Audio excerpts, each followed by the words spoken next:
And we back. And we back. And we back. And we back. Yo, what's good, family?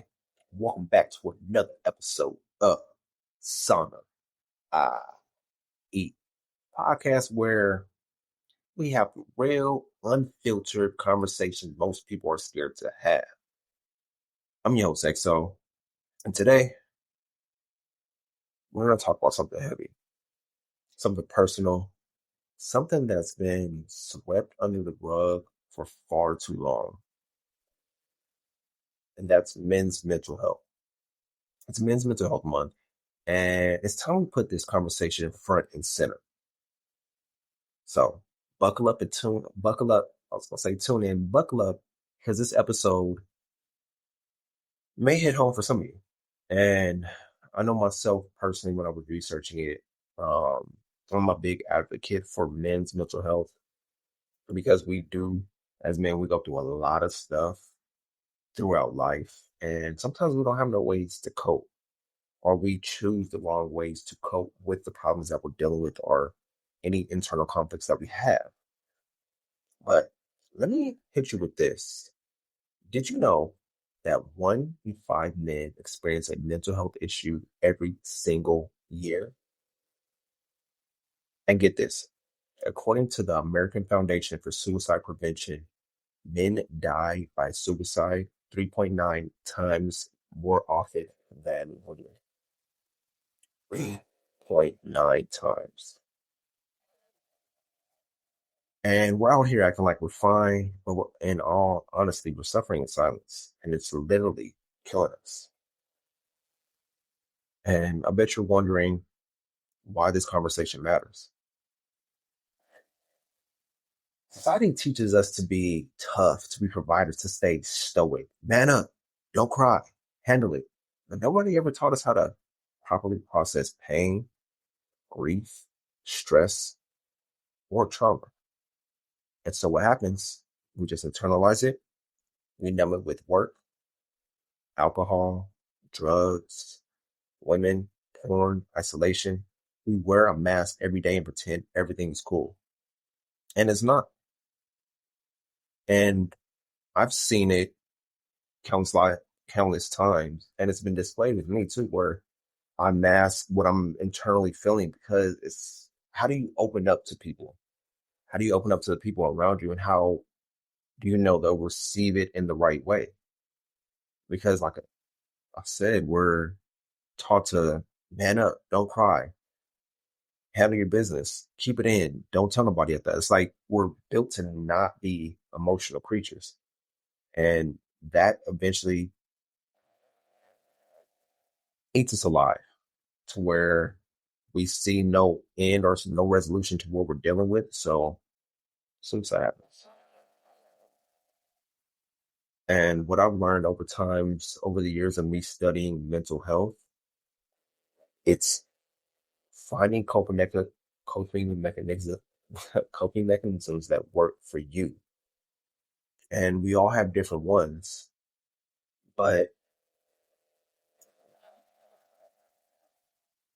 I'm gonna give you guys some coping mechanisms throughout this episode. Here's some stats you need to know. Let me give you a few more numbers on men's mental health and how it affects us all. Over 6 million men in the US suffer from depression every year. Less than half of them seek help. According to the CDC, suicide is the seventh leading cause of death for men. And for Black men, it's rising at one of the fastest rates. And this is something we can't ignore anymore. And some of the common symptoms that us men overlook would be mental health issues don't always show up as sadness or tears.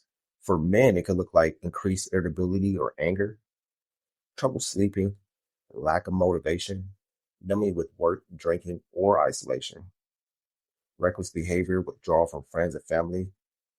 And if you're experiencing one of these, it's not just stress, it's a red flag. Sometimes we do have to check on ourselves. Fellas, I know y'all listening to this and being like, nah, I'm gonna toughen it up. I'm gonna go to the gym. I'm gonna find my escape. But at the end of the day, sometimes just sitting with yourself and understanding what you're going through, processing that grief, that pain, that loss, whatever it may be, that heartbreak, whatever it is in your life, sit down and process it because healing isn't overnight, even though in society it's taught to us that we have to heal fast and move forward and push that aside. It's understanding that, hey, I need to take this time for myself so I can understand what I'm going through so I can process it internally and move forward. And I found like some coping mechanisms that actually work. And these are some that I do that I've learned to do over time because I've dealt with a lot of stuff internally, but I've found ways to cope with what I'm dealing with and heal through those internal traumas. Number one, you talk to somebody. You can talk to a friend, a family member, a girl, a mentor, or even a therapist. I know it's hard. We've been taught to keep it all bottled up, but real strength is vulnerability. Number two will be move your body. Exercise isn't just about looks. It reduces stress, anxiety, and symptoms of depression. Did you know even a 20-minute walk a day can change your mental state? I didn't either. Number three would be journaling. Write it out, fellas. We gotta journal. We gotta journal. We gotta write out what's on our mind, what's on our heart, and let it out on paper. Because once you write it out, you get those thoughts out of your head onto paper that nobody's gonna read. It's like a release for you. That you feel that weight lifted off your shoulders. Like me at first, I didn't journal at all, but the more I journaled, the more at peace I became over time. Four, limit those numbing behaviors. Cut back on alcohol, drugs, and mindless scrolling. They're distractions, not solutions. And me personally, um, like this month of June, I made a pledge to myself and told my bros that held me accountable. Like this month, I'm not drinking alcohol. I downloaded the I Am Sober app, and I've been keeping track of my days. Even though I don't drink like that, but I want to get in the mind frame of not using alcohol to escape for the problems that I'm having in my life, if that makes sense. As well as the drugs and mindless scrolling. We all do it where we're on social media and we're just scrolling away, scrolling away, scrolling away. And that doom scrolling has internal effects on us mentally because in all retrospect, we're comparing our lives to somebody else's highlight reel and not understanding that people are only showing clips of the best part of their lives, but a lot of people are suffering behind the screen and not knowing how to talk about what they're dealing with. So they just go on social media and scroll, scroll, scroll. And it's understanding that that is not helping you out. That's just an escape from the real life problems that you have.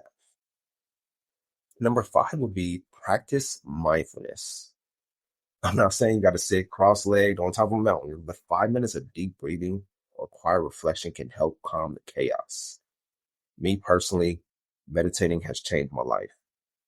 I personally started meditating, wow, I say about like 10 or 15 years now. So I started meditating when I worked at a hospital. I was in the ER doing security and seeing everything that goes on in the ER, like inside the ER bay, it can be really mentally demoralizing. And I had to learn to find a way to cope with everything that I've seen and dealt with on a daily basis working in the ER. And what I found was meditation. I will meditate 10, 15 minutes a day, sometimes during my shift as well, so I can cope with what's going on because I knew I would see a lot of trauma and that can really damage you mentally. And sometimes we got to help a brother out.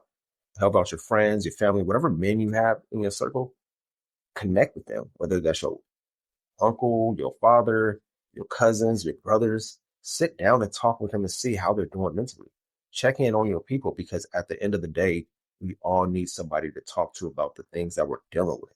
And we have to let ourselves be vulnerable to the people that we're talking to. We can't keep secrets. We got to let them know, like, man, I've been dealing with this lately. This happened last week. This happened. And just really have that time to talk to that person because you never know they may be dealing with the same thing and they didn't know how to open up about it. But now that you guys are having this one-on-one conversation, you both are able to be vulnerable with each other and help each other out in certain ways. So always check in on your people, ask them how they're really doing, and don't settle with that, oh, I'm fine. Have them speak up because it's not weak to care, it's not soft to open up, and it's not too late to save a life. We're all here for each other, and it's all about asking and saying, how can I help this person? How can we help each other out? What's really going on internally? And trust me, I know how it is. I keep a lot. I used to keep a lot of stuff to myself, but now I like to be vulnerable with people because at the end of the day, it helps me out in the long run with being vulnerable about everything that I'm experiencing in life. And maybe that person I'm talking to can help me through this trauma or grief or pain, whatever I'm dealing with in that moment.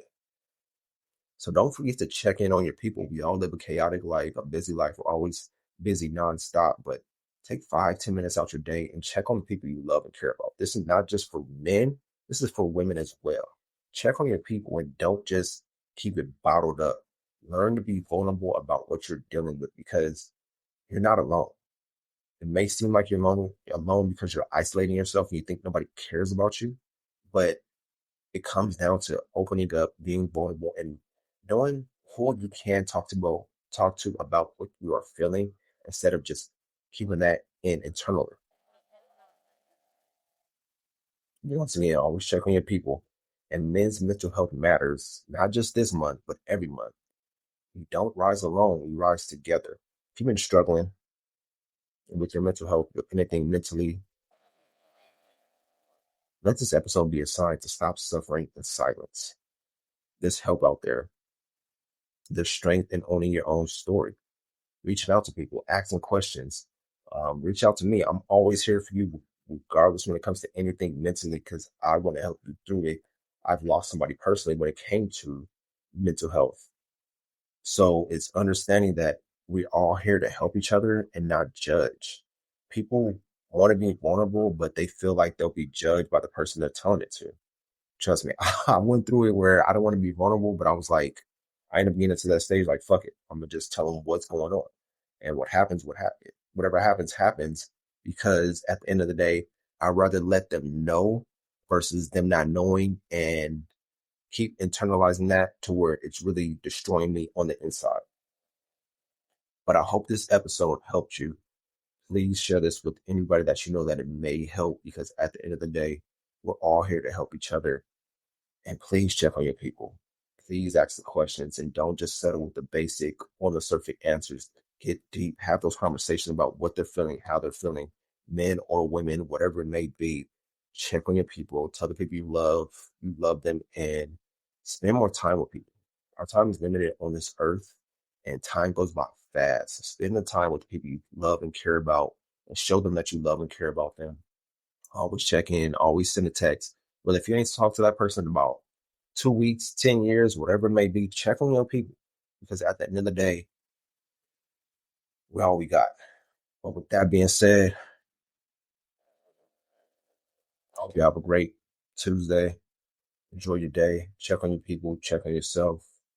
And with that being said, I'll be back next week with SAUNAIE. Peace.